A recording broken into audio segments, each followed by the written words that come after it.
Calgary, Alberta native, former Lethbridge Hurricane, and longtime NHL player with the Minnesota Wild, Wes Walz, along with his son, former East Ridge Raptor, 3-year junior player, St. Mary's Cardinal, and current EHC Closter C player, Kelvin Walz. This episode is sponsored by Riverside Bike and Skate, Chippewa Valley Orthopedics and Sports Medicine, Hertel Law, Northwoods Therapy Associates, and Computer Recovery Associates. Mogi. Hey, we're so excited to have the Walz guys here today. We especially thank Greg Zanon for allowing us to use their locker room, the Stillwater Ponies locker room at the St. Croix Valley Recreation Center. But I'm sure Kelvin played a couple games here throughout his time as he was playing in the Woodbury Association. So this should be a very interesting podcast, hearing the differences and similarities between Dad and Kelvin's hockey careers. Thanks for joining us today, guys. Yeah, thank you for having us. This is great. Great introductions, by the way. A lot of pressure. Woo-hoo. A lot of pressure on you two guys. There's some words in there that are not easy to spit out. Great job, boys. Good thing I was sober. All right, Wes, born in Calgary, Alberta in 1970 as a 10-year-old, you were thrilled when the Atlanta Flames came to your hometown? So I would have been 10 years old. You know what? I didn't really think much about it, to be perfectly honest with you. My father had season tickets when I grew up in Calgary to the Calgary Wranglers, which was the team that occupied the Calgary Corral where the Calgary Flames played. So we watched a lot of junior hockey in the Western Hockey League. Didn't really go to many NHL hockey games. But then to be honest with you, became more of a Calgary Flame fan when I was probably 13 or 14 years old, a few years later, because one of my favorite hockey players of all time, his name was Lanny McDonald, moved from the Toronto Maple Leafs to the Calgary Flames. He was right-handed. I liked right-handed players. Lanny went to school with went to school in Hanna, Alberta with Lanny McDonald. So when he moved from Toronto to Calgary to play from the Flames, that's when I started watching the Calgary Flames a little bit more. But to be honest with you, my father and I, we had season tickets for the Calgary Wranglers, which moved their franchise to Lethbridge, which you tried to pronounce, which was the Lethbridge Hurricanes. So they moved, the Calgary Wranglers moved to Lethbridge, where I ended up playing later in my career. So it kind of all went full circle. But so did you ever try to grow a Lanny McDonald mustache, or do you have that? No chance. No? Although I know Lanny is still very involved with the Calgary Flames alumni, and the mustache is still in there. It's heavy and it's hard and ain't going anywhere. No, Calvin and I, obviously he's a lot like me that way. He's 31 and he still half shaves. He's kind of like me. I didn't start shaving fully till I was like around his age too. So we didn't have to worry about that. I like to refer to those as summer beards. Yeah. Summer here, summer here, summer here. Yeah, you can use that one. Yeah, that's Kelvin. Having a pro hockey player as a dad, was there any chance you weren't going to start playing hockey at some point? I don't think so. Not as far back as I can remember. I remember being obsessed with it from day one, and I'm not exactly sure when I started first on skates, but I couldn't have been much older than 2 or 3. Maybe he remembers. You were probably about 4. Okay. It wasn't crazy. I mean, it was 4 or 5. Yeah, but no, it was. Did you take to the game right away? I mean, did you enjoy it? Did you absorb it? Yeah, I remember just watching my dad, and I was obsessed with it from the beginning, like those Don Cherry Rock'em Sock'em hockey videos. I mean, my mom used to have to hide those from me. I couldn't get enough of it. And being around the rink, obviously, your dad's a hockey player. It's just ingrained in you for sure. Wes, when did you start playing hockey? I was a little bit later than Calvin. I was probably 6 or 7, a little bit late, to be honest with you, later than most kids. But I didn't start really playing hockey, organized hockey in Calgary till I was probably 6 or 7 years old. Played a lot, grew up on the outdoor ice, which is so much different than now these kids, or even, Calvin, he's 31 now, so obviously he played some outdoor ice. I remember dropping him off. Jake Gensel and him like are the same age. And I remember him and Jake and some of those guys over at Colby Lake in Woodbury. I just remember sitting in the parking lot watching the top of their heads skate around the ice. And, but yeah, no, it's, was fortunate enough to experience that. But my youngest son, who's 14, his name is Rex, and, outdoor ice and stuff, the kids are on the ice so much during the winter, 5, 6, 7 times a week, that there's just not a lot of time for extra ice to go on the outdoor ice. So I had a great experience as a young boy growing up in Calgary, playing youth hockey. And not only that, but most of my memories, to be honest with you, are playing on the outdoor ice with my friends. And didn't looking back, Mogi and I grew up on the outdoor rinks as well. Looking back, don't you think that there was a lot of problem-solving skills that you had to come up with as a kid back then? Because you were going up against the kids that were 5, 6, 7 years older than you when you're out there, and you had to learn how to deal with those situations. Yep. A lot of that stuff. I remember walking over, we'd have a group of 4 or 5 kids. We probably had a mile-long walk. You'd walk by 3 or 4 houses, pick up your buddies. You'd have your skates over your shoulder. You're walking as a group. You don't know how many people are going to be at the rink when you show up. Some of them are going to be older. Some are younger, 20 against 25 or whatever. There was only one puck. So you had to try to figure out ways to try to get the puck. It was an amazing experience, to be able to grow up where I did and be able to play on the outdoor rinks. There was no parents around. The closest my mother and father got to the outdoor ice was when my mom would come and pick me up and I was on the ice. And I always remember looking at the parking lot because grandma would high beam the lights 3 or 4 times. So that was the signal. I knew the headlights. That's where you got that one from. That's right. That's right. That come from, and it wasn't grandpa that come pick me up. My dad, it was grandma. She would always come pick me up. So those are some of the memories from the outdoor ice. So do you think some of the kids nowadays are missing something by not having that awesome unstructured time on the outdoor rinks? Yeah.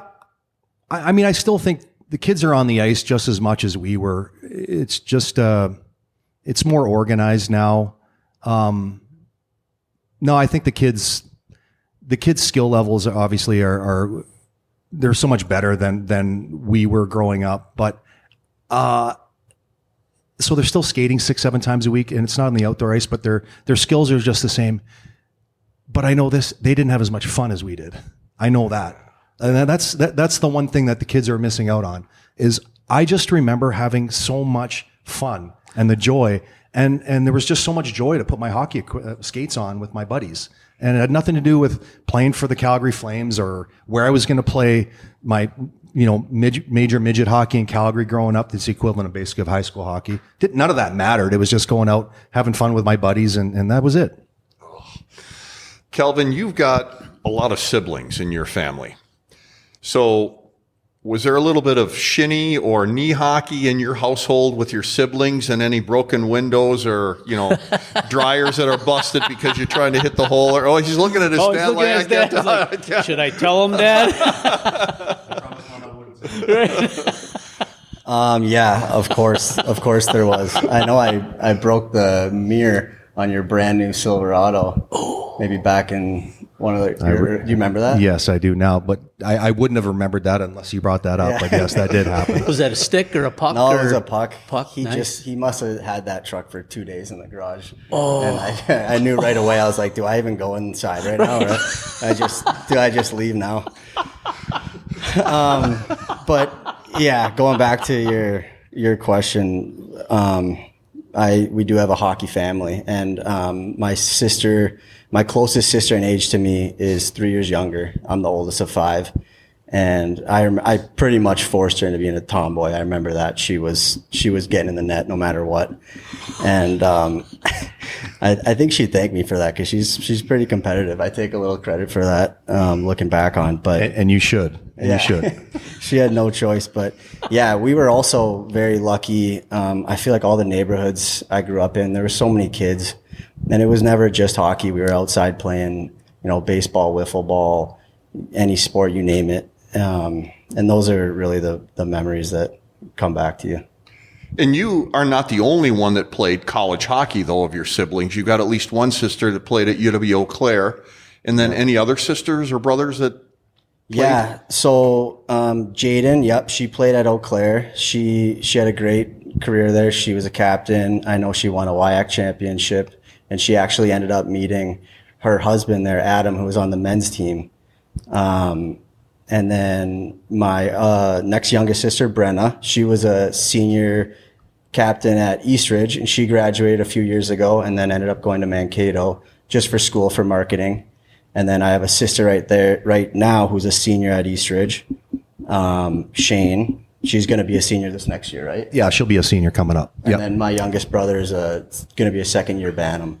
So we're pretty spread out, but yeah, we're going to have 5 kids come through the Eastridge high school program. I was just thinking about that driving over here. That has to be a record. Some type of record. That's pretty cool. That's very cool. Fantastic. So, Kelvin, when I was doing some research on you, your hockey DB says you were born in Woodbury, Minnesota. Is that really true? I mean, at the time your dad was playing out east, so. That's incorrect. Okay.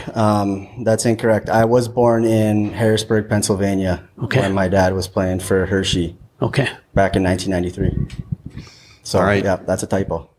Very much so. So, when you were growing up as a youth, did you have to bounce around a lot, or were you able to stay in one location the majority of your time? That's a good question. So when I turned 7 years old was kind of when we moved back to Minnesota full time, and my dad ended up establishing himself with the Wild. So I was at a pretty good age where I was able to spend my youth hockey in Woodbury all the way through mites through Bantams. Nice. So there was a lot of moving around before that. But yeah, I was able to play with the same kids all through that time. And I'm really thankful for that because I've established some good friendships that I still hold on to. Heck yeah. If you could think of one thing, when you were going through your youth playing days, if there one thing that your dad taught you that was probably the best piece of advice for you to continue your hockey? Whew, that's a good question. One thing, just work hard. Honestly, that I always felt like if you worked hard, you had fun. And if you're working hard at something and you weren't having fun, then, it probably wasn't meant for you. So I think the best advice my dad gave me was to work hard. And my grandfather, my dad's dad, was always such a hard worker. So I think that's just something that's kind of been in our family and our blood. So I take pride in that advice. Let's take a second to talk about your dad's career here a little bit. In junior hockey, Wes, you played in the Western Hockey League. Now, that's notoriously known as probably the toughest junior hockey league, I would say, in Canada. You were drafted by the Bruins in the 3rd round in '89. You played 119 games with Lethbridge. You scored 83 goals and 161 assists with 244 points. Tell us about your time there. Well, I was a bit of a late bloomer. A lot of my friends that I grew up in Calgary with, some of my better friends that were better hockey players were 14, 15, 16. They went off and played in the Western Hockey League before I did. I decided basically to stay back and play major midget hockey and kind of slow the process down. And so I only played 2 years of junior hockey. Most guys today and maybe years ago would play 3-4 years of junior hockey, but I only played 2, so I was a bit of a late bloomer. You mentioned the Western Hockey League being a tough league, and yes, back in the day it was, but I would say I was I caught the very end of it in my 2 years. Ours wasn't too crazy. Some of the other stories from some of the other guys who are maybe 10 years older than me, those guys had to deal with a lot of the fighting and brawls and things like that. Although I will say this, my first year in Lethbridge, our warm-ups were separate. Our first year, the teams that were separated. So the visiting team had to go out on the ice and warm up for 15 minutes first. Then the other team, the home team, went out and visited. The reason that happened was because the year before, and you talk about toughness and the changing rules and stuff. The year before, Lethbridge, the team that I played for, had a pretty good team.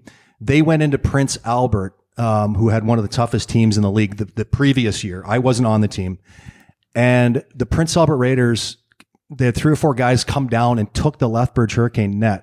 So basically, and some of my buddies that were teammates, they said we had warm up without a net. Our goalie was just standing in net. So they come down, and there were brawls where guys would cross across the red line. This was basically the final straw of them changing the rules in the Western Hockey League about having warm-ups. It was my first year in Lethbridge. I don't even know if I ever shared that with you, but anyway. So they had two guys come down and take our net. So they had two nets down there. Both their goalies were taking shots with nets, and both our goalies were standing just in the crease. Anyway, so the craziness was kind of before that, mostly before that. And Lethbridge, where I played my junior hockey, is 2-hour drive away from Calgary, where I grew up. And my mother and father never missed one game in 2 years, and that includes the playoffs. That includes some games to Prince Albert, 8-10-hour drives. So my mother and father had a chance to watch me play all my junior hockey games in Lethbridge, which was really, really a cool experience to have my mom and dad around and watch me play as well. Wow, that's amazing. Did you have any other siblings that played hockey? No, I had one sister who was a couple years younger than me. She played. She was a bit of she was kind of a girly girl figure skater and stuff like that. So it was just me. My dad's a good athlete, but he never played hockey growing up. So people ask me all the time, "Do you have like amazing athletics in your genetics or whatever?" I said, not really. Like my mom just was a stay-at-home mom, never really played sports, doesn't like to play board games, anything like that. Not competitive. My dad's competitive as heck and is a good athlete, but he never really played any hockey growing up. Huh. Oh, that's unique that you were the one and done sort of person in the family. Yeah. Kelvin, you played with 3 different junior teams. You played in the Null, Saskatchewan, Alberta. Which stop was your favorite? That's a good question. I think Melville Millionaires. How's that for a name? That's a beauty. I like that name. That's a beauty. Yeah, that was my last year of juniors, and obviously playing in 3 different leagues. That's not really how you want to write up your junior story. There's a little bit of a story to how I ended up on 3 different teams. After my senior year at Eastridge, I got the opportunity to go to Minot in the NHL. So I was very excited about that. We were an expansion team that season, and we were terrible, to be honest. I think we won 7 or 8 games. Oh, tough year. It was tough. So anyways, towards the end of that season, I started playing better, and I was fortunate enough to be named assistant captain of our team. So I was really proud of that. And then going into the next summer after the season, I had a conversation with the coaches, and they said, "We're excited to have you back. Just work hard and be ready. We want you to be a leader." And we started making a little progress at the end of that season. So anyways, I went home that summer and started training. Our family has a cabin out in Western Canada, and I went to a summer camp there. It was a BCHL, AJHL, just a camp basically. I want to stay on the ice. That was the only reason I really went to it. And after that camp, I spoke with a couple teams from the BCHL and the AJHL. I told them I was committed to Minot, so unfortunately I wasn't going to be able to play for their team, whatever. So then I'm super excited to go back to Minot, obviously, for my second year. And unfortunately, after the second day of tryouts, I got called in, and this is the business part of hockey. And they said, we found another player that we think can kind of play your role better than you. Oh. And that was, and this is not like a story about, poor me. This was, an eye opener of how hockey is. And even at the junior level, it's a business. And, I was pretty crushed, to be honest. Like, I had kind of moved in with a billet family that I got comfortable with there. And so I just remember getting in my car, and I decided right then, I'm done playing hockey. I'm going to go to college and, follow my other friends' footsteps. So I get in the car and I'm driving home to Woodbury, and I call my dad, and I'm sure I was pretty... Mom and dad. I probably called my mom first. Yeah. I probably called my mom first, to be honest, but told them, what happened and what I was thinking of doing. And I remember talking to my dad, and he just said, "Pull over for a second." And one of the things I remember him saying was, "Are you sure you want to quit?" And I said, "Yeah, honestly, I'm 100% sure." And he said, "Well, you're being challenged right now." And he said, "There's other places you can play. And he got me when he told me, you know, you're being challenged. That was when I was kind of like, okay, you know, someone said, you're not good enough. Let's see if there's another option out there. So earlier I mentioned the summer camp I went to. And I called one of those coaches that I spoke with from Lloydminster, Alberta, about, I don't know, 10 hours north of the border. Yeah. Completely different country. So I called this coach, told him what had just happened. And he said, come on up. We have a preseason game tomorrow. So Tomorrow. So it's probably 10 o'clock at night right now. I'm pulled over on the side of the highway. I called my dad back and I said, all right, fine. I'm going up north. And that drive was such a moment for me in my life. And, just kind of pushing through that and not wanting to do it. And those first 2 weeks even there were really hard. It was a different world. And I'm glad I pushed through it, and I'm glad that my dad helped me push through it, because it ended up being, you know, 2 of the best years of my life playing in Canada, because I was able to have my grandparents that my dad was just talking about come watch me play a lot of those games, cousins, aunts and uncles. Our family's Canadian. So yeah, I mean, I know it was a long answer to that question, but it's just it's a reminder of how hard hockey can be in certain situations, and maybe a reminder to keep pushing through when stuff gets hard. The whole reason we got together, JC and I, to talk about hockey is to listen to the stories. And so many times we get a guy on who's got an inspirational story and a message that can resonate with some younger listeners. And you just hit the nail on the head right there. You know, hey, I wanted to give up. Talk to my dad. Your dad encouraged you. Okay. Your decision was yours. You made it. You went up, you fought through the adversity, and you came out better on the other end. What's a better story than that, Kelvin? I mean, that's awesome. That's what we're all about here. Yeah. I'm sure he grew up a lot on that 8-hour drive from Minot to. So you just turned around, you had all your gear with you and all your clothes, the right? The clothes were hanging out the window. Like, it's one of those deals. I think he was sitting in like a Walmart. I go, where are you at on the side of the road? He goes, no, I'm in a Walmart parking lot at like 10 o'clock at night. So as a mother and father, you know, he moved away from home. I went through that myself, moving away from home when I was 16, 17 years old, and didn't have a great experience myself. He was a couple years older than me when I went through my experience. But, you know, as a parent, you obviously, we love our kids, right? But I knew if he come home and didn't give it a shot later in life, I just knew that he was going to regret it. I wasn't sure if he was going to continue to drive home. And if he would have, we would have lived with that, and that would have been okay. Yeah. Now for him to sit here and say, like, I'm glad my dad kind of pushed me to do that, because, you know, it was a turning point in my life, even though he's, you know, 17, 18 years old. But he deserves all the credit in the world. He was the one that turned around. He was not the biggest guy. Like, he didn't have a lot of Division I schools chase him around or anything like that. He could skate like the wind. And he was small. Back then, if you were small, you didn't really get much of a shot. So he's always had a chip on his shoulder, quietly. He's I wouldn't say introverted, but he's a quiet kid. But he's always got this inner drive that I know he's always had in him. And I think a lot of it is because, oh yeah, I can't do it. And I knew he had that in him. So, you know, I'm proud of him for many things that he's done in his life, but that's right near the top. That time that he turned around and decided to go up there to Lloydminster. Again, we weren't sure if he was going up there for 2 days. He didn't share with me how he was dealing with the heartache about being away. And I'm glad you didn't share it with me, because that would have been hard, because I went through homesickness myself. But the fact that you got through the other side says a lot about where you were able to get. And then I was a late bloomer when I played hockey. I knew he was going to be a late bloomer too, because, you know, his senior high school year was by far his best season. And I knew if he continued to play that he was going to continue to get better. And that's basically, his game has not stopped growing since he's been 23, 24, 25.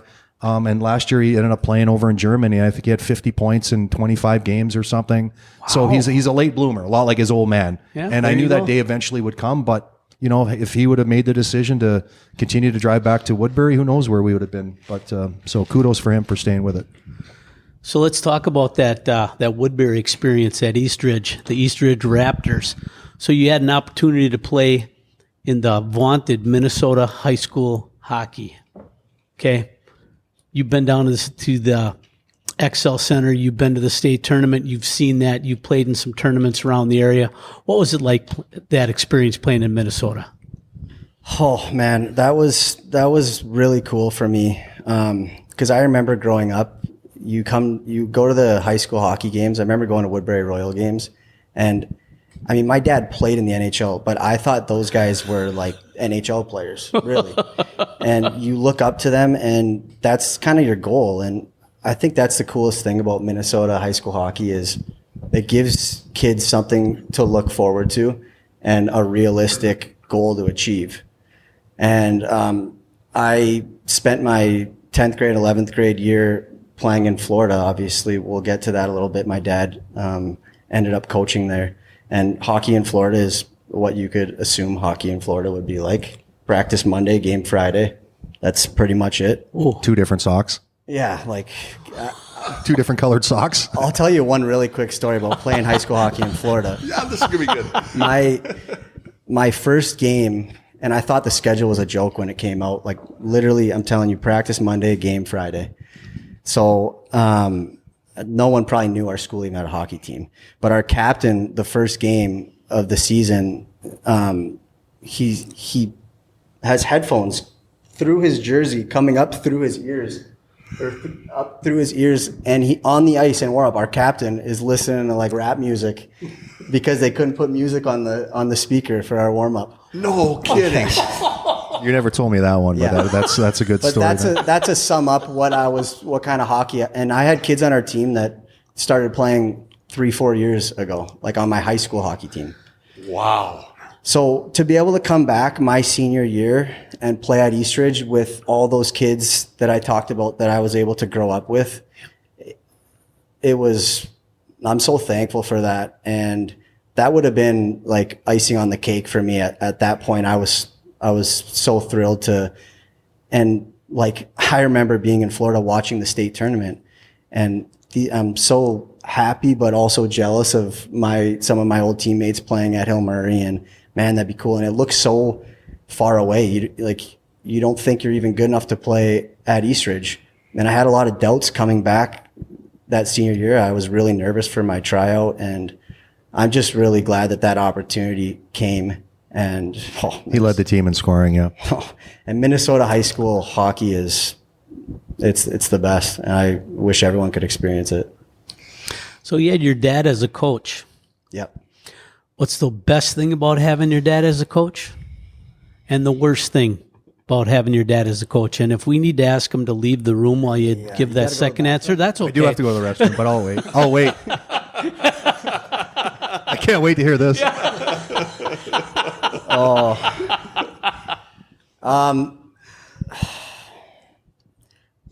I don't know if there's not a worse other than, if you're not playing well, you're not playing. So he benched me for quite a few games, which I deserved for sure. Not games. It would have been period shifts. But yeah. Sorry. Like, let's get that straight, right? I wasn't a healthy scratch for any of the games. But he held me accountable, obviously, and as far as the best part, I just think he has such a strong knowledge for the game, and that's something I've seen my whole life.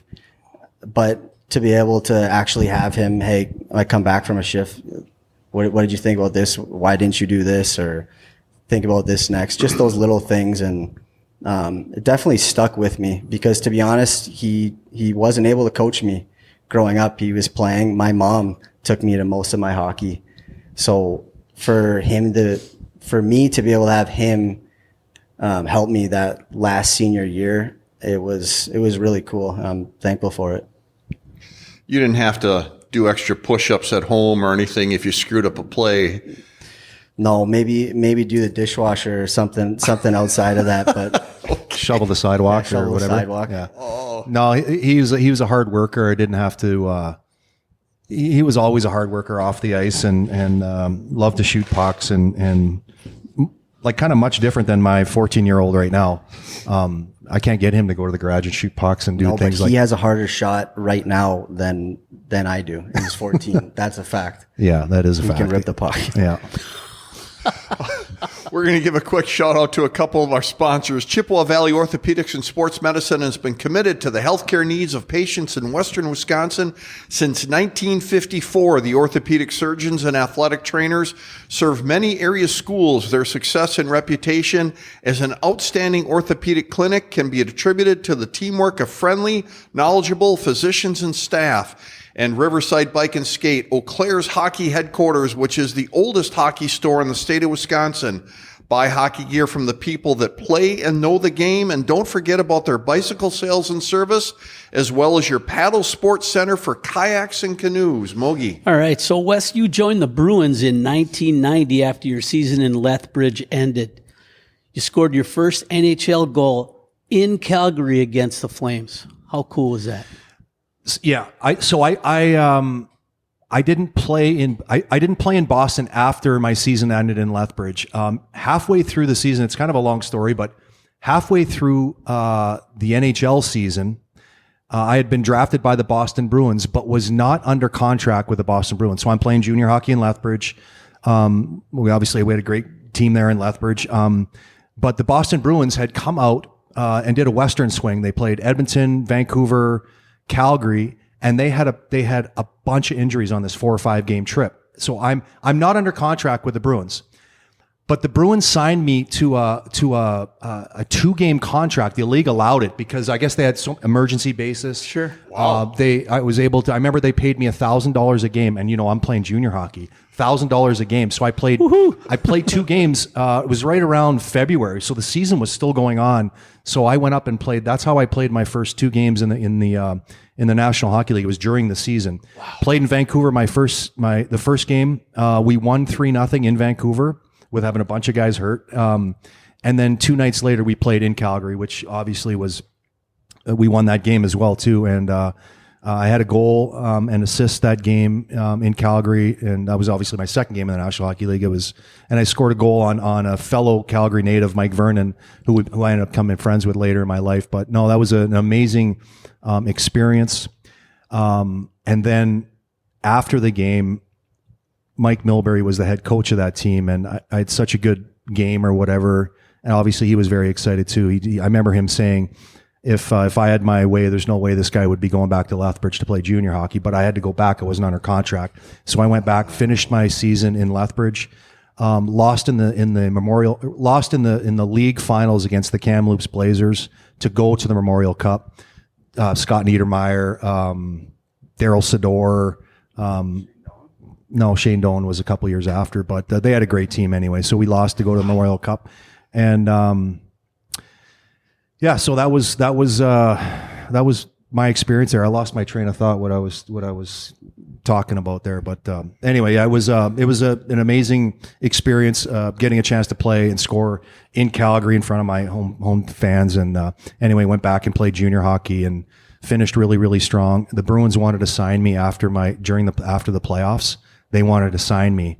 And Donnie Meehan was my agent, kind of one of the higher end agents. Anyway, we couldn't come to an agreement. And to be perfectly honest with you, that year the Boston Bruins went to the finals, the semifinals. Well, that was the year the North Stars were in kind of that run in 91 or no 80. Yeah, You'd be right. Yeah. 90, Anyway, Yep. they wanted to sign me. I didn't sign. I ended up signing during the summer, and and kind of the rest is history. So that's kind of how all that played out. Interesting. Wow. Yeah. I've never heard of that before. Yeah, so it was actually right during the season. It was on an emergency basis. I don't know. I actually never even signed a contract. I remember signing a piece of paper, allowed me to play 2 games, and I had to go back, and that was it. But during the summer, I did sign my new 3-year deal or whatever, and started the first few years in Boston in my career, and 20 years old, young and dumb, and thought I was going to play in the NHL forever, and getting drafted by Boston was probably not the greatest thing for my career. Like, I was a skater, a lot like Kelvin, and like the rink in Boston, old Boston Garden is not much bigger than this table we're sitting at right here now too. So it was a difficult spot for me to kind of grow as a player, and kind of my mind started to play tricks on me, and I went into a bit of a spiral with my confidence and never really got out of it until later in my career. Well, you started out for quite a few years in the AHL, and what kept your drive going? I mean, we talked about your son who was ready to quit, and he said, you know, you guys had this discussion and he pulled forward or pushed forward. Was there ever a time in your career that you're going, God, I don't want to keep it going in the NHL, or did you always say, hey, I'm going to make it to the big leagues? Well, my 5 years I played in the American League were basically the first 5 or 6 years of my career. I was up and down from the NHL. Like I was up and down, up and down, up and down. And, you know, at that time we had Kelvin and Jaden, just 2 kids. It wasn't too difficult to maneuver around and move families around. But at some point you get tired of it. And, you know, just to go through my whole career is kind of a very unique situation. Like you won't find too many players that have played 250 games in Europe, 300 games in the American Hockey League, and 600 games in the NHL. Like I've played 1,000 games too. I didn't get one of those silver Didn't get sticks. a silver stick, No, though. I didn't. Huh? It's in the mail. Yeah.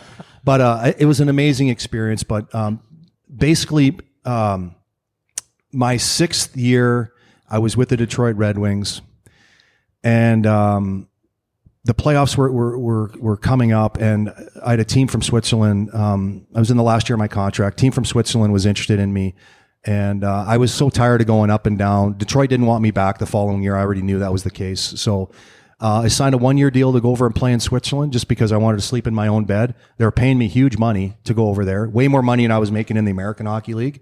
So we're making good money. We're going to sleep in our own bed every night. And 1 year, had such a great experience over there in 1 year. 1 year turned out to be 4 years. We signed a couple more extensions in my career over there in Switzerland, and I was becoming a better player and didn't really even know that I was becoming a player. And Kelvin understands this because he played in Switzerland too, and I was an import in Switzerland. There's so much pressure on the imports to have to score. And I was fortunate enough I was the MVP of the one year in the league, and we won the championship 1 year. We lost in the final 1 year, so I was becoming a better player over there and didn't really recognize it. And then when the NHL expanded in 2000, I actually had quietly agreed to another 4-year deal in Switzerland, in Lugano. I don't even know if I've ever told you that, but we had agreed verbally for me to play another 4 years because we were just going to ride off into the sunset. And then the Minnesota Wild called me that summer and asked me if I'd be interested in coming back. There were 2 new expansion teams coming in. I didn't know anybody was watching me play over in Europe. Okay. But I was playing good enough, apparently, that I drew some interest from those expansion teams. And Doug Risebrough gave me a call during the summer and said, where are you at with your contract situation? And I said, well, I've verbally agreed. He said, well, we're interested in bringing you back. So anyway, I got my agent involved, and they worked a few things out. And I was able to go back to the Swiss team, and they let me out of the verbal deal, which was very nice of them. Nice. Yep. And I ended up signing with the Minnesota Wild. And it was a perfect time to come back to Minnesota. I was 30 years old. I was much wiser as a person. I was much more driven as a player. Calvin would have been 7 at that time, right? You would have been 7. Jaden would have been 4. We would have had a baby as well. So we had 3 young children. And when I came back to the Wild, I just, you know, I trained like a dog that summer, like I'd never trained in my life before, because I'm smarter and I'm wiser. I didn't want these guys my young family to have to move around from school to school anymore. I played 3 years in the German part of Switzerland. Then I played a year in Lugano in the Italian part, which is a 2-hour drive, but it's like you're going to a different world. So that was really difficult on especially him trying to learn a new language. He would always speak in a little bit of Swiss German, being there for 3 years. But wow. So he had to try to, you know, go to a school with everyone speaking Italian. So it was hard on parents just watching what he had to go through, going like, and I think him having to go through all those experiences of moving from the Swiss part of Switzerland, or the German part, to the Italian part, moving from schools, I think made him like tough, like mentally tough. He's had to go through a lot more than most kids. We moved all over the world trying to figure out this whole hockey thing. Sure. So anyway, came back with a Wild, had a great camp. Jacques Lemaire was the head coach, and he kind of liked me. And anyway, I ended up playing for another 8 years, and so that was an outstanding experience. Wow. Can you give us a little insight about Coach Jacques Lemaire? What was he like as a coach? How, his personality? Personality-wise, I think he's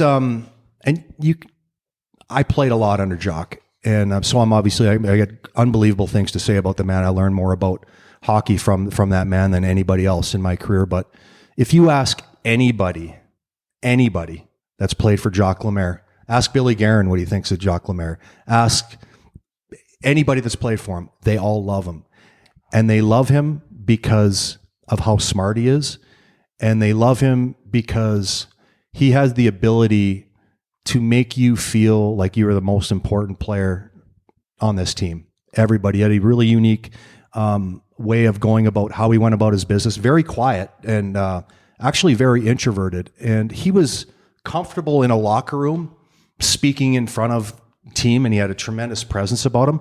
But, English is not his native tongue. So he felt a little bit uncomfortable outside of a locker room speaking to other people about hockey or anything. So I think a lot of people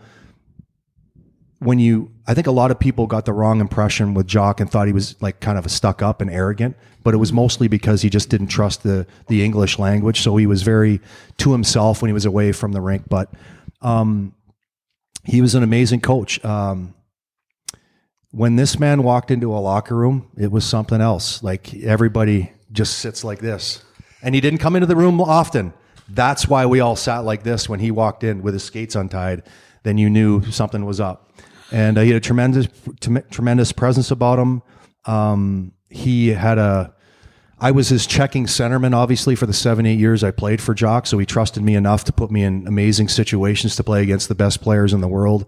I would have loved, from an offensive standpoint, if I would have been allowed to forecheck a little bit more, but I really wasn't allowed to go into the offensive zone too deep because I had to make sure that I was always had a lot of energy, ready to play against the best players in the world. But there was many, many times where I did sneak in and get involved in the cycle and stuff, and they'd get a 3-on-2 or a 2-on-1, and I remember coming back to the bench and I could just feel Jacques' presence looking down at me like this. Like he had a look at him that could put you like on the injury list for like 7 to 10 days if he looked at you. So if they scored on an outnumbered situation, I'd be like, that's it. I can't do that again because I like playing in the NHL. Yeah. I love playing in Switzerland, but I actually like this league way better. So Jacques was an amazing coach. And as I mentioned earlier, anybody that's ever played for him would say he's the best coach that they've ever had.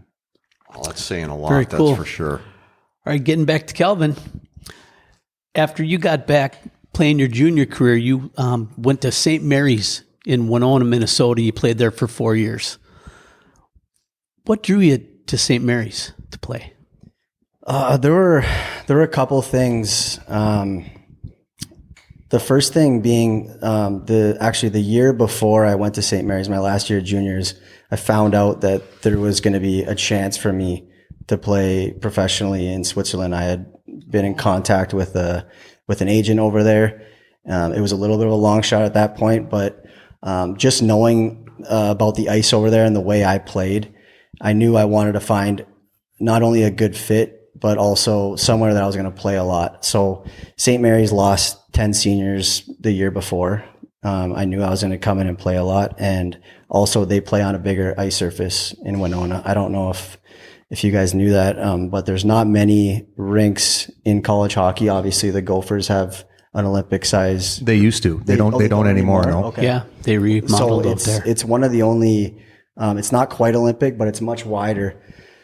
So that along with our coach Bill Moore, he made so many trips out to the middle of nowhere, Saskatchewan, to watch me play, and that meant a lot to me because I knew how hard it was to get to Saskatchewan from Minnesota, and there's no direct flights into Melville, I can tell you that. So that, along with the opportunity, just kind of seemed like a no-brainer for me. And I had some friends that went there, had good things to say about it. And yeah, it's a good division, the MIAC, and it was competitive enough for me. And my goal, obviously, I wanted my education. That was always number one before I was going to go over. I was going to finish school for sure. And I knew that if I kept progressing year by year through college, then I would kind of give myself that chance to play in Europe. And that was my goal around that point. So, yeah. Well, that chance obviously came because you're in Europe playing. So when you were going through your college years, were there teams that were continually keeping in contact with you? No, there wasn't. I knew I would have a couple opportunities in the States in some of the, the SPHL, ECHL possibly. But for me, it was kind of Switzerland or nothing. And the main reason for that is when I was young and I played there, I actually played my first ever youth hockey in Switzerland when I was 4 or 5 years old, around there. Yeah. So that's how it works. So so I played as an import when I was in Switzerland, but because the first place Kelvin ever registered as a hockey player at 5 years old was Switzerland, he could play in Switzerland as a Swiss player, which is you're not an import. He wasn't an import, so he could play as a Swiss player, which is a hell of a card to have later in life. Oh, absolutely. Yeah. And like I'm saying, when I found out about that my last year of juniors, and I knew I wasn't going to play in the NHL, to be honest. I was very realistic, but I knew with that card and the way I was going, I would have had a chance to play in Switzerland in either of the top 2 leagues. They're both really good leagues. So anyways, just to fast forward a little bit, before my senior season at St. Mary's, my dad got invited back to Zug, where he played in Switzerland, for a 20-year championship alumni type thing, because they won it in 97. 98 we won it. 98. So it was a 25-year thing, kind of. Yep. And so, yeah, he got to bring one guest, obviously. I went with him, and the agent that I had been communicating with used to be a teammate of my father's. So I met with the agent, told him I would love to come and try to play over here. And he introduced me to the GM of Zug, and the GM told me, we're going to have a tryout for you after your senior season next year for the B League team. And he said, he was very honest with me. There's not a lot of spots. Like it's going to be tough to crack, but go back, have a good year. We'll keep in touch, see some video. And if you keep progressing, that opportunity is going to be here for you. So anyways, fast forward, after my senior year, I took my training that summer, obviously a lot more seriously, started training with pros, and really I went all in. I made my mind up that day that I was making that team, because when I moved there, I packed everything. I packed like I was going there, not for a week, like I was going there for the whole time. Wow. You had the mindset. I felt like I had to, because anyways, and I prepared. I knew I was ready for it, and I was lucky enough to make the team. I played that season in Zug's farm team in the B League. Okay. And yeah, like I actually ended up missing the first 5-10 games of the season because I didn't have a visa, which my agent basically told me the reason they hadn't started my visa was because they didn't think there's any chance a D3 kid was going to come make this team. Oh. So yes, you proved them wrong. Yeah, you showed them. So luckily enough, that was able to get completed, and battled our way through the season. I finally started getting to play a little more, and by the end of the year, I was finally scoring and contributing to the team.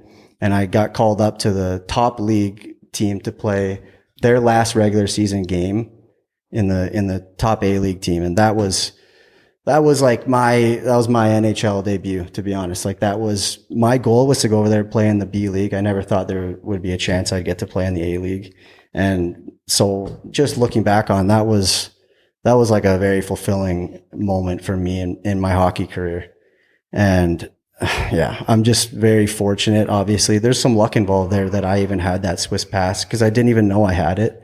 And I'm very thankful that I got that opportunity, because that was how I got my foot in the door in professional hockey. Yeah. So, yeah. That's an awesome story. Oh, that's amazing. Yeah, it is an amazing story, and obviously, you know, I'm just very proud of what the kid has been able to accomplish. Like, nothing really came easy for him, really, and I think mentioned earlier in the podcast, he's been through a lot. And I think a lot of those things that he had to deal with years before, getting cut, having to drive around, figure out where he's going to play and stuff, got him ready for the opportunity to go over in Switzerland. And I had no doubt, just because I know how the kid's wired, I had no doubt that he was going to go over there and make that team. There was no doubt in my mind. And I remember Danny Giger, the guy I used to play with, who's the agent over there. I remember him calling me after the first. I probably never shared this with you. That's how I knew you were playing good. I remember him calling me or whatever over there. He's like, Walsy, yeah. He goes, Kelvin's a hell of a player, huh? I said, yeah. I told you he can play. I mean, he's a late bloomer. He didn't play Division I hockey over here because he was too small and no one gave him really a shot. I go, he's going to get better too.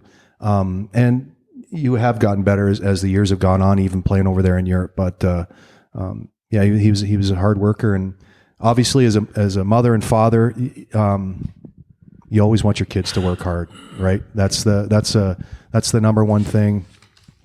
He's going back over to Europe to play in Germany for another year, and he's already back here. He's working 12, 14 hours a day. He's got the day off because of the podcast, but he's working for a lawn care service, working 12, 14 hours a day, grinding away, doing his training off, the other 3-4 hours, getting ready for the hockey season.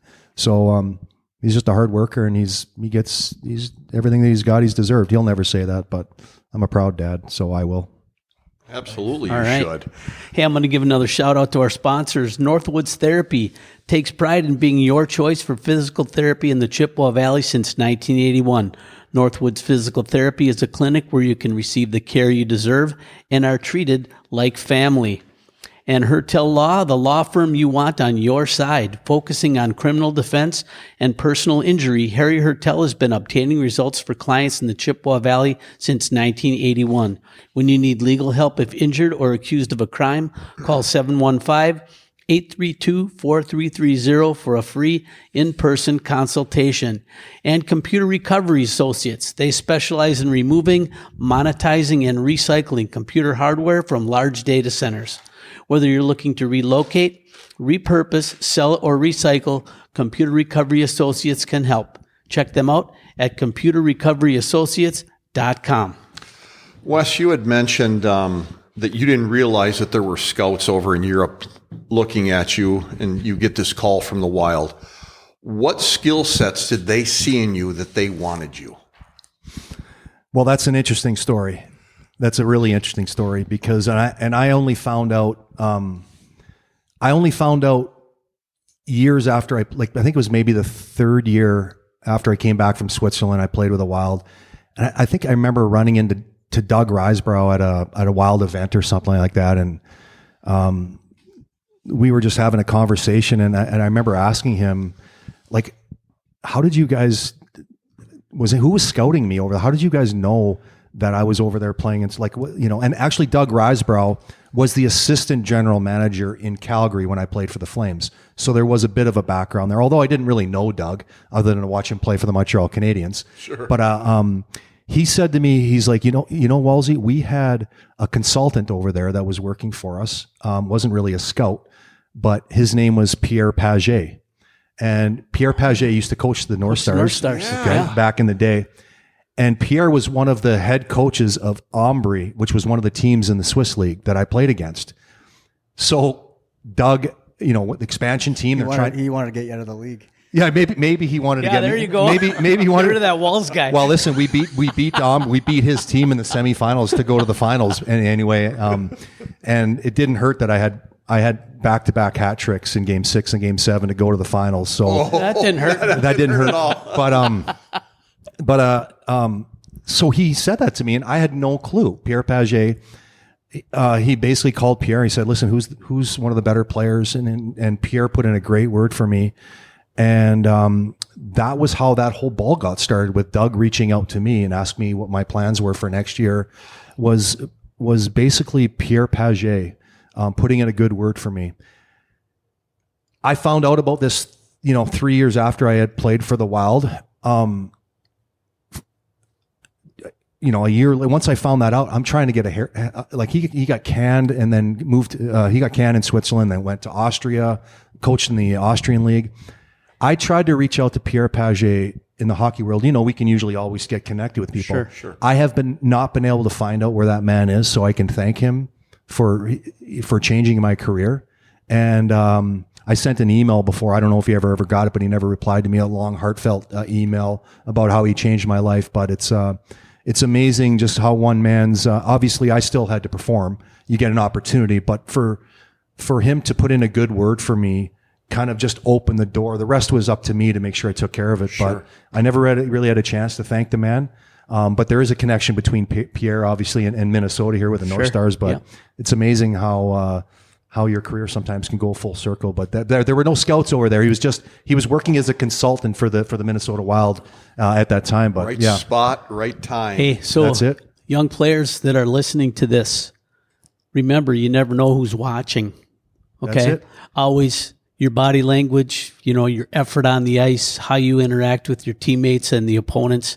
Someone's always watching, and it could make or break. And like Wes said, it absolutely made his. So I was looking up some stuff on you, Wes, and you made a huge impression on Coach Lemaire. He was impressed with your strong work ethic and tremendous amount of energy. And I remember watching you during this time too, and I always loved watching you. I appreciated the way you played. Did you see this as your last shot possibly in the NHL? Yeah, of course. I mean, I was 30 years old, getting an opportunity to come back and play for the Wild. And, the first 10 years of my career, 6 years kind of up and down, and then 4 years in Switzerland. So it was 10 years since I'd been a pro. I was much wiser at 30 than I was at 20. Let's just say that. And I was smart enough to understand this is my last kick at the can. So that summer when I had the opportunity to sign with the Wild, I trained like I'd never trained in my life before. I would say, obviously, I wanted to be proud of the last 6-7 years of my career. Hopefully I can make the NHL. I didn't know how this was going to play out. But my biggest thing, to be perfectly honest with you, was these guys. It was, he was the oldest of three at the time. We had a brand new baby. Brenna was a baby at that time. I wanted my kids to go to the same school. Like it was so hard to watch him and my other daughter Jaden go from the German part of Switzerland to the Italian part.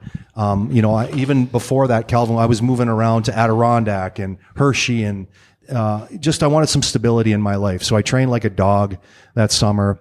Came into camp, and first day of camp, I was just flying. I was ready. I was prepared.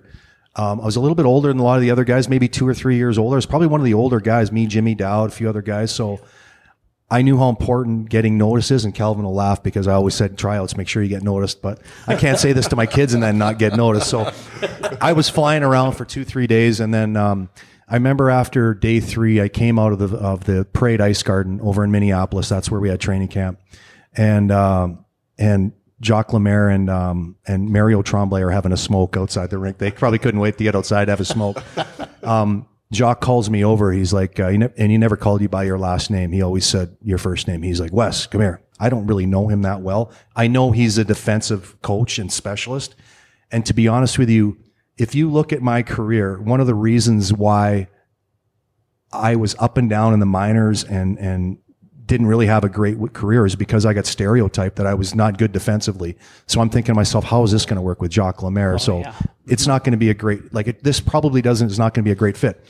Anyway, Jacques calls me over and said, hey, Wes, you've been very, very good these 3 days of training camp. And I'm here to tell you, this might have been day 4, actually, not day 3. He said, Wes, you made the team. He said, you made the team after 4 days. He hadn't even cut anybody or anything. He goes, you made the team. And I just remember going, it was an amazing feeling I'll never forget. But then he asked me after he said that, he said, but now I want you to maybe, we'll see how this plays out. I want you to maybe be my checking centerman. Okay? Somebody that plays against the other team's better players. But you have to show me some things for the rest of training camp and our preseason games that you can do this. And meaning basically slow down. So I was flying around like you can't be a checking centerman here, and I was just like, but I just wanted to get noticed. So I got my foot in the door. So I remember calling Kelvin's mother on the way home, And that was a unbelievable call. And so I knew what kind of challenge was in front of me to try to be a checking center. So I slowed my game down. I kind of calmed my game down and kind of was more positioned. Like I didn't have to impress anyone anymore because he already seen what I could do. Yeah. And so he helped mold me into the checking center. And like as a checking centerman, you're playing against the other team's best players. And I was a big scorer in junior. I know how they think because I was one of those guys. And I came into the league maybe being a big scorer and was not one of those guys. So I knew this was an unbelievable opportunity for me to be a checking center. There was no pressure on me to score. And I wrapped my arms around it. And it was a learning experience a little bit at the beginning. Jock stuck with me, and I got better and better and better. And then kind of the rest is history. That's how that all played out. But I'll never forget the day he said to me, and I don't even know if I've ever shared that with you, the day he said to me, "You've made the team."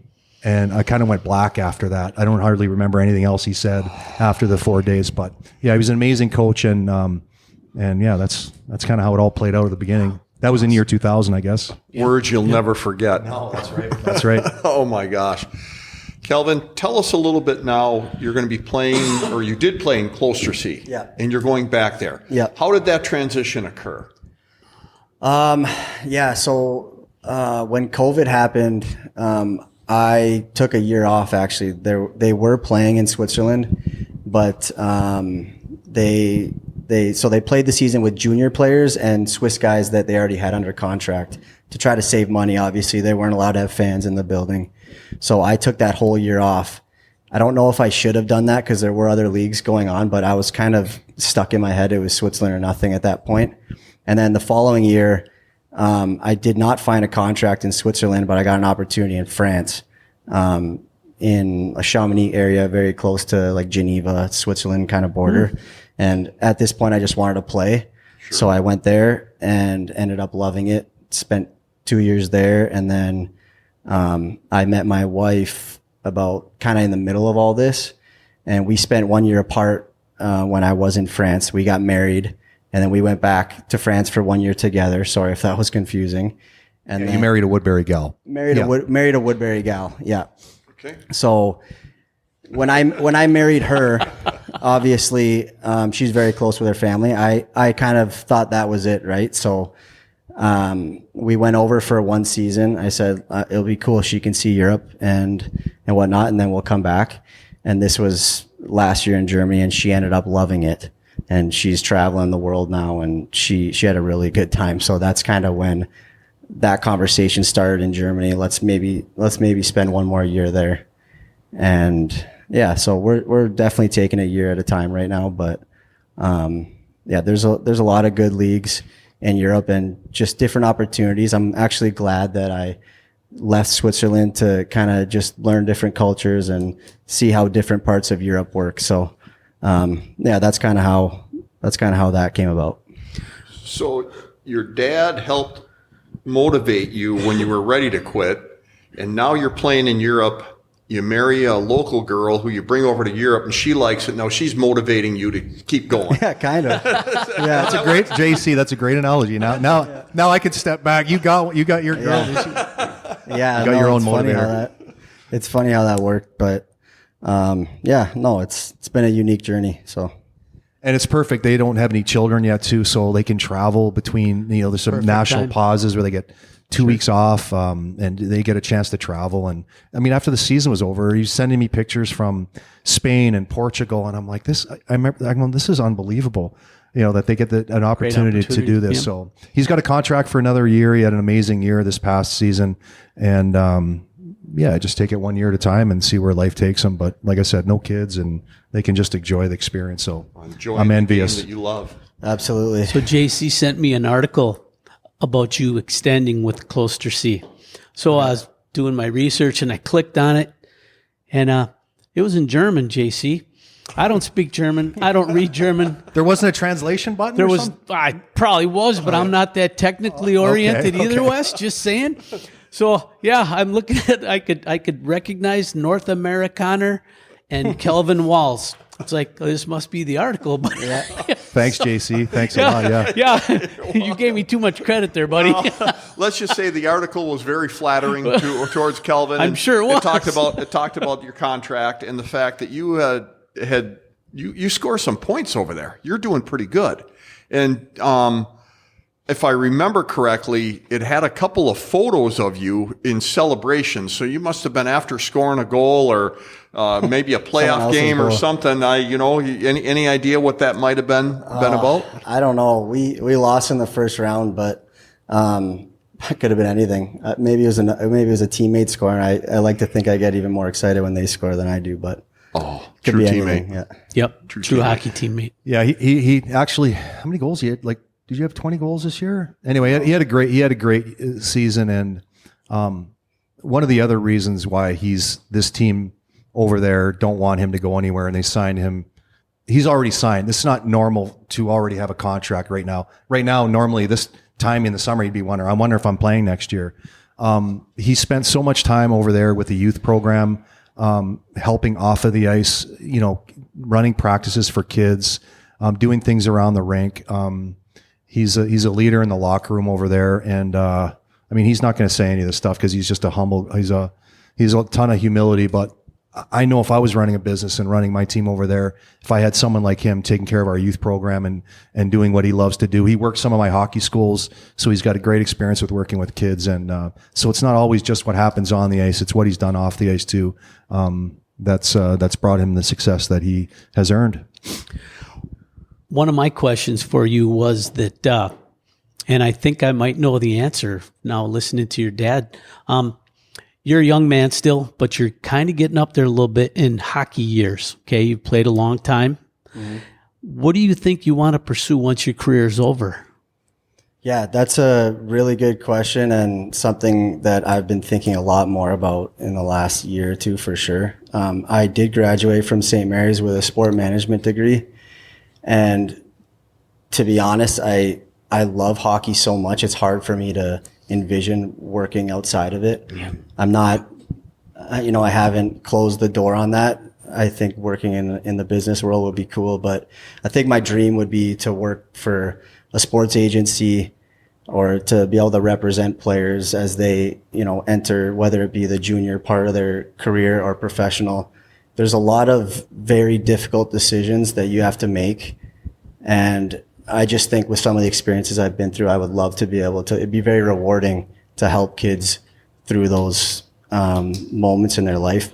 And also just to help recruit players and find players. I love watching hockey, and scouting and finding kids like that and talking to them after games is something that I think would be really cool. So I haven't really stepped too much into that, but that's kind of a direction that I would really like to go after hockey.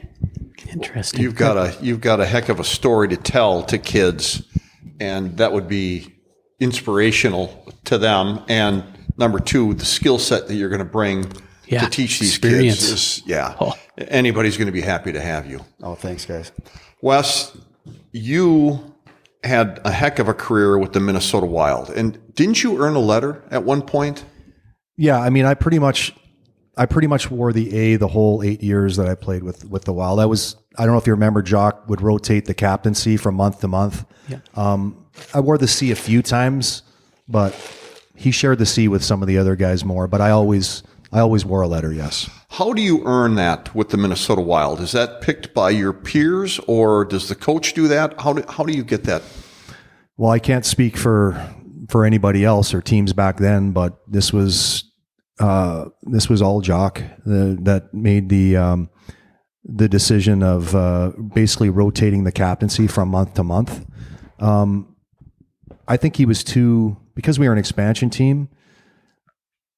If you give the C to somebody and all of a sudden you make a mistake and give the C to the wrong guy, I think that probably played a bit of a role. But it was really interesting being able to play in the National Hockey League and wear the C from time to time. I always hoped when they gave me the C that it was during the month that we had team photos, but that never worked out that way. So obviously I wore the A in most of them, but at the beginning of every month, we'd have at the end of practice, Mike Ramsey would come out with a jersey rolled up, and we would do the presentation who was going to be able to wear the C for the next month. And that was, after you're stretching around, we'd be at center ice. We're all like, who's going to get the C this month? Cool. And whoever got the C, they had to put the jersey on and do a full lap around the XL Energy Center. So it was kind of a thing. It was kind of our thing, and it brought our team together. And it wasn't just always the guys that you think it would be. Like we had Matt Johnson, one of our tough guys. It was, Brad Brown was a defenseman, didn't play a whole lot, but it brought our team together. And I wore an A obviously for all the years that I played with the Wild there. And I would like to hope that Jock looked at me as a mentor for most of the younger kids. And like I told you, like Marion was 18 years old when I was 30. So there's a 12-year gap there. And, we were going to be drafting kids, and Brent Burns was coming in, and these guys, and these were all young kids. So I think, I was a hard worker because I wanted to make sure I was prepared and ready. And if I was prepared, and I was kind of a mental midget. But I knew if I was prepared physically, that I knew the mental side already did everything I could. So I was a hard worker, and I'm sure Jock knew that all the guys would watch me, how hard I worked. And I was one of the older guys. So that's probably a bigger reason why I wore a letter. But those early years, especially with Darby, I know you had him on the podcast. Yeah. Darby, Jimmy Dowd. I mean, we all kind of wore the letters together. We had a lot of guys that were great leaders in that locker room, and Darby was actually one of them as well. When you were placed on the checking line, you had to go up against some of the top individuals in the NHL. Who was the toughest competitor that you faced in your role as a checking center? Probably the toughest competitor that I ever faced, I would say, was probably Peters Forsberg. He was a heck of a competitor and very difficult, hard to play against. He never liked to pass the puck, so he actually made my life very easy, to be honest with you. But he was ridiculously competitive. There were other guys that were more difficult to check. Joe Sakic was one of those guys in the offensive zone that would get the puck, move it, and then try to jump by you. So it made it more difficult for me to check guys like Joe because they move the puck around. Peter would always hang on to the puck, and he was easier to check. Mike Modano, and I've become pretty close friends with Mike here since he's taken a position here with the Wild. He's moved back to Plymouth, has his family back here, but he was also one of the most difficult guys to check because of his speed, especially through the rush when he got wound up. We had a 1-2-2 in the neutral zone. We never called it the trap, by the way. Jock Lemaire. Everybody else did, but we didn't. We had this 1-2-2.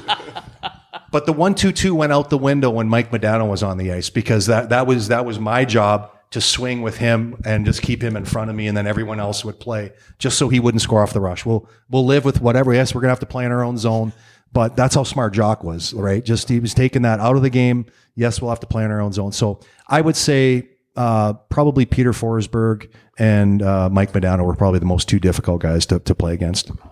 Both phenomenal individuals. Yeah. Couple of Hall of Famers. Yes. You eventually ended up with Tampa Bay in a coaching role. Tell us a little bit about how that transition occurred, and what did you like about that organization? So I guess a couple years after I retired from playing, I had a good friend at the time. His name was Lenny Barry, and he called me one day. He goes, "Listen, he was involved with it, and I was kind of one of the smaller investors out at Bear Mountain." So my friend Lenny Barry, who actually played a few games, I think he may have played 100 games in the NHL. His son is Tyson Barry. You probably heard of him. But anyway, so at that time, Lenny and I were good friends, and Lenny was buying half of the Tampa Bay Lightning along with Orrin Cools, who was a Hollywood guy, directed and made a lot of those movies. The Saw, you remember those? Yeah. Horror movies. Horror movies. Yep. So he made a ton of money. So Orrin and Lenny bought the Tampa Bay Lightning, and he told me that this was going to happen. He said to me, at one point before they purchased the team, would you be interested in getting involved with coaching? And I said, I would. Definitely, but it's got to make sense for me. I need a 3-year deal, or I can't remember whatever I said. But anyway, so Barry Melrose was hired as the head coach. I told Lenny there's no way I was going to be his assistant coach unless he was along on board Barry. So I remember I flew out and he was working ESPN doing the TV. He knew he was going to be the head coach of the Tampa Bay Lightning, but I met him for breakfast and we kind of hit it off a little bit there, Barry and I, and yeah, Barry wanted me to be on his staff. So that's how that all took place. I coached there for a year and a half. I don't want to get into the whole story. I actually could write a book about what happened in the year and a half that I was in Tampa, and I may write a book one day. You never know. But we'll read it. Yeah. Yes, we will. But anyway, to make a long story short, it was Olympic year, and the league went over for the Olympics. We had 10 days off, and then they came back, and I was the assistant coach in Tampa, and they asked me, we want you to go down to the American Hockey League and be the head coach down there. I wasn't prepared and ready to do that. So because of that, they just kind of let me go. They let me go. And so we moved back to Florida. And one of the other reasons why I didn't want to take the head coaching job in Norfolk was simply because I wanted him to come back and play his senior year in Minnesota where it mattered. I was going to get paid the same anyway. I didn't really want to move my family to Norfolk, Virginia, anymore. So it kind of just got thrown into my lap, to be honest with you. So, yeah, that's how that all played out. But it was a great experience. I loved coaching. I had an opportunity to coach Steven Stamkos in his rookie year, and Barry got fired, I think, 16 games into his tenure that first year there in Tampa, and there was talk about at the beginning of the year whether we should send Steven back to junior or whatever.